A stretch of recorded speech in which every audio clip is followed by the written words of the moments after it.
Vaikuntham compartments మరియు నారాయణగిరి షెడ్లు అన్నీ కూడా భక్తులతో పూర్తిగా నిండి ఉన్నది. స్వామివారి దర్శనానికి సుమారు 13 నుండి 24 గంటల సమయం పడుతూ ఉన్నది. ఓం నమో వెంకటేశాయ. ఓం నమో వెంకటేశాయ. టోకెన్లు లేని భక్తులకు విజ్ఞప్తి. ప్రస్తుతం వైకుంఠం కంపార్ట్మెంట్ మరియు నారాయణగిరి అన్ని భక్తులతో పూర్తిగా నిండి ఉన్నది.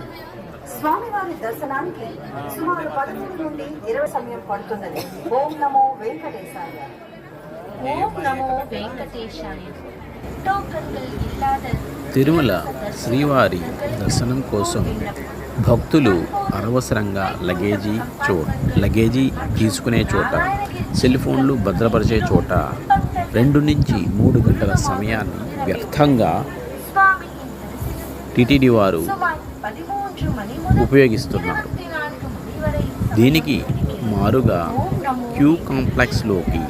క్యూ లైన్లోకి ప్రవేశించడానికి ముందరే భక్తుల నుండి లగేజీలను, సెల్ ఫోన్లను తీసుకుంటే ఈ సమస్య తొలగిపోతుంది. దర్శన సమయం త్వరగా జరిగిపోతుంది.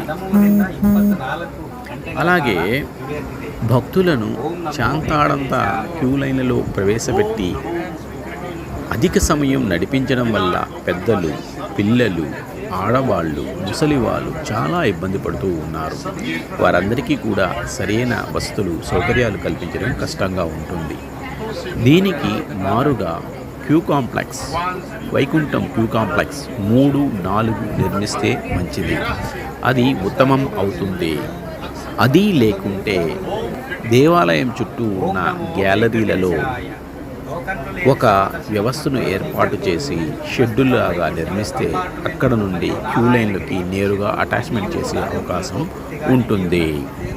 అలా కాకుండా భక్తులను క్యూ లైన్లలో కిలోమీటర్లు కొద్దీ నడిపించడం వల్ల ఆయాసం, సమయభావన, అలాగే వృద్ధులు గుండె నొప్పులతో మరణిస్తూ ఉన్నారు. కాబట్టి టీటీడీ వారు ఈ విషయం పట్ల శ్రద్ధ వహించాలి. అలాగే టోకన్లను ఏ రోజుకు ఆ రోజు ఇవ్వకుండా మరుసటి రోజుకు మాత్రమే టోకన్లు ఇవ్వాలి.